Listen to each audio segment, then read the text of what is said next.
So I'm Catherine and this is Sunny. And Sunny was 9 months at the weekend just gone. And I've got a 2-year-old daughter called Flo.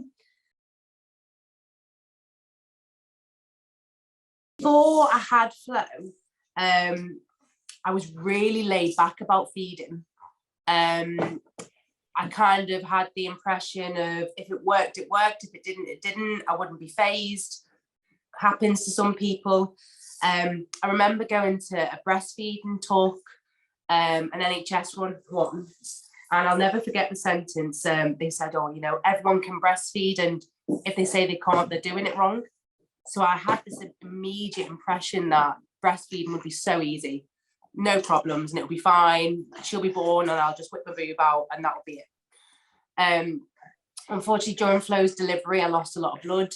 And straight away, she latched on fine, but feeding was really difficult.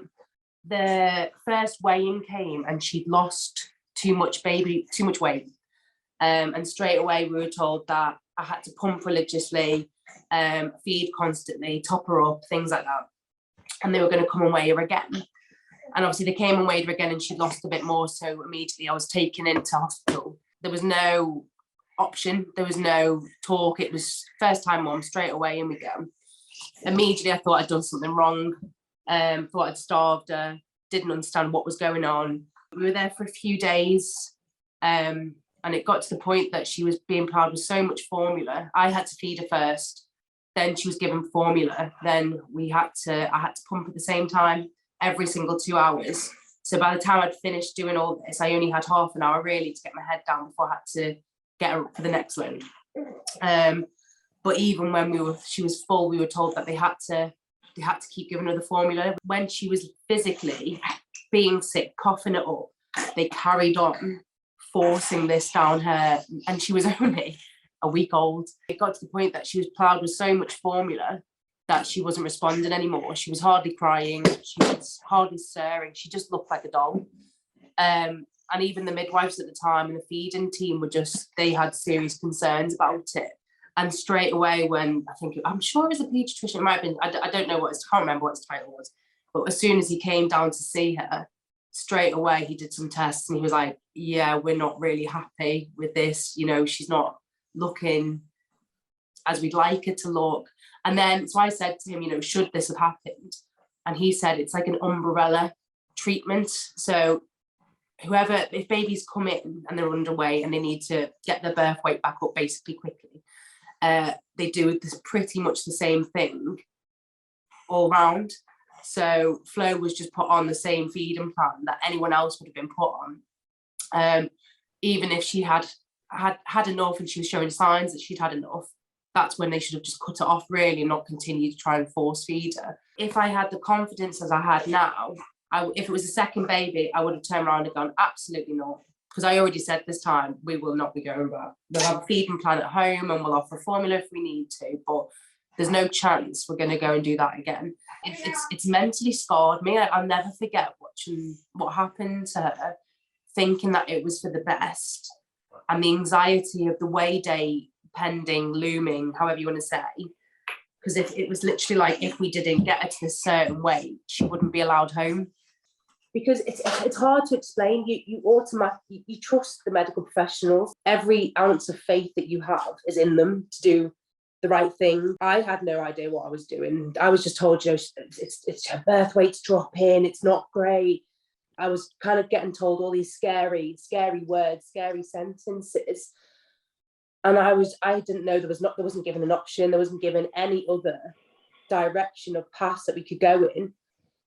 Just this has to happen and it has to happen now. I was kind of preparing myself for a battle. Like I had to fight to get this to stop. And it was when he looked at her and it was his reaction, I thought, I'm not going mad here. But what would have happened if I hadn't raised it, if I hadn't heard, you know, if the midwives had said, if the feeding team hadn't been behind me as well, like what would have happened if I hadn't been that type of person to say, no, it's enough now. It got to the point in the end that you were kind of hoping that they were a bit busy or because then you can feed your baby when you wanted to feed her, or you could feed your baby when she needed to, or because she needed a bit of a, you could see that she needed a bit of a break. You kind of wanted them to be a bit busy, so she had that break. It felt like a battle in the end. It felt, when they'd come through the door, your heart would sink a little bit, because you'd think, here we go again. You'd get, the anxiety would build up, you'd start to feel sick, because that was your baby. You had to watch it happen every 2 hours. It was like Groundhog Day. It was just like, here we go again. And they'd have the bottle in the mouth, and it would be like, can you pull it out now, please? She's not drinking. And I'll never forget as well, they used to, so when she'd stop and she'd like this, they'd put the bottle in her mouth and they'd wriggle it around to try and encourage her to carry on sucking. And it was like, no, she's finished. Like, please leave her be now. And then 9 out of 10 times, as soon as she'd go in the car, she'd throw everything back up again, because her belly was just so full. And then we'd have to start again because her belly was up. And it was just a vicious circle. It's something that I'd never forget. For months after, I blamed myself, and, you know, we had to combi feed and things like that. And I was desperately trying to find out why I couldn't feed my baby the full amount. The sentence of the training, if a woman can't breastfeed, she's simply doing it wrong. And I thought, why can't I do it? Like, I'd watch friends happily feed their babies, have all this milk supply, be able to pump, and, you know, I thought, why can't I provide the full amount for her? Why can't I do it? The amount of hours that I sat pumping, and I'd only get little bits. But I tried everything. I tried eating certain foods to try and up my supply. I tried supplements. I tried the amount of pumping I did to try and up it was ridiculous. And in the end, I got to see a breastfeeding consultant who was amazing. And she read my notes, and straight away she said, you lost this much blood during delivery. Has no one ever told you that it can cap your supply? And I was like, no, no one ever told me that. But straight away I felt this instant release of, there's nothing I could have done. There's nothing I could have done. I literally could not have tried anything more. But to me, I put so much pressure on myself, and in a way punished myself so much for not being able to give her the full amount. I'm so grateful that I could feed her. I fed her till she was 10 months, and it's one of my biggest achievements. But I just wish there was more support there at the time, more so from the hospital, because things like, you know, Koala and the breastfeeding consultant after were amazing. Could not thank them enough for the support they gave. But I needed that early support. I needed that, because what happened to Flo at the beginning, and watching your child go through that without giving any information, without giving any support. If there was more support, more guidance at the time, my experience could have been a lot better.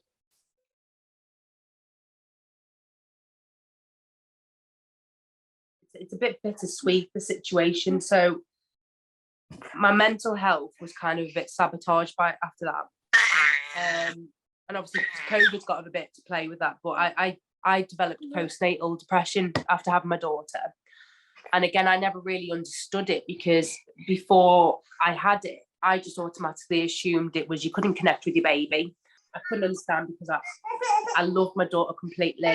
Couldn't believe it. I was like, I don't know, I've definitely not got it. But I also had this massive fear of something happening to her, things like that.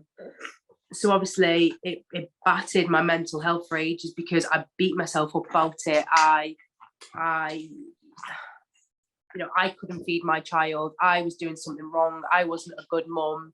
But then tables flipped. I'm so passionate about breastfeeding now, more so than ever. And any new mum that starts breastfeeding, I just want to help them. I just want to support them. I just want to do everything I can to, because it's lonely, isn't it? And it can be quite isolating.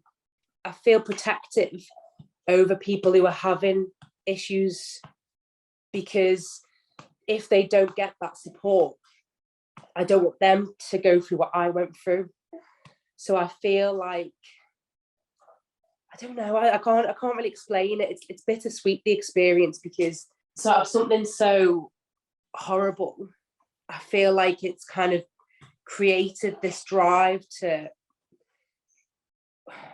not want to see it happen to anyone else.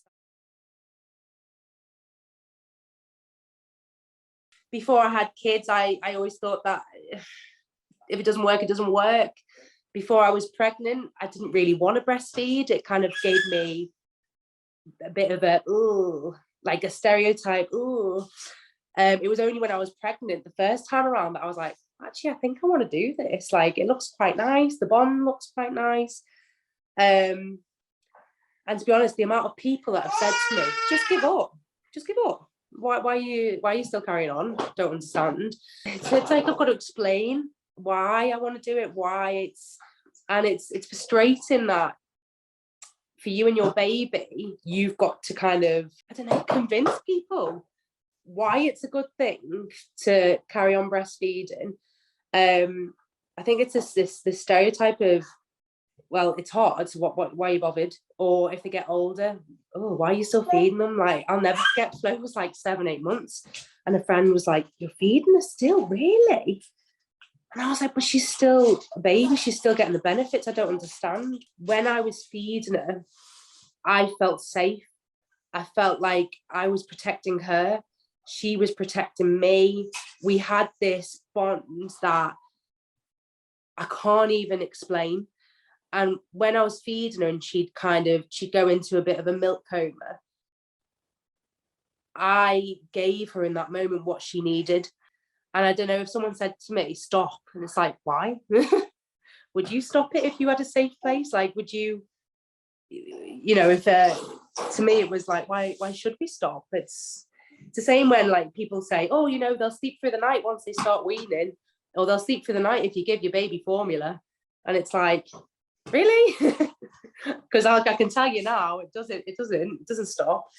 But it's all these, I think, opinions come in thick and fast when you're a mum, and I don't think you'll ever in everyone's eyes be doing the right thing, but as long as it's right for you at the time, that's the only path you need to follow.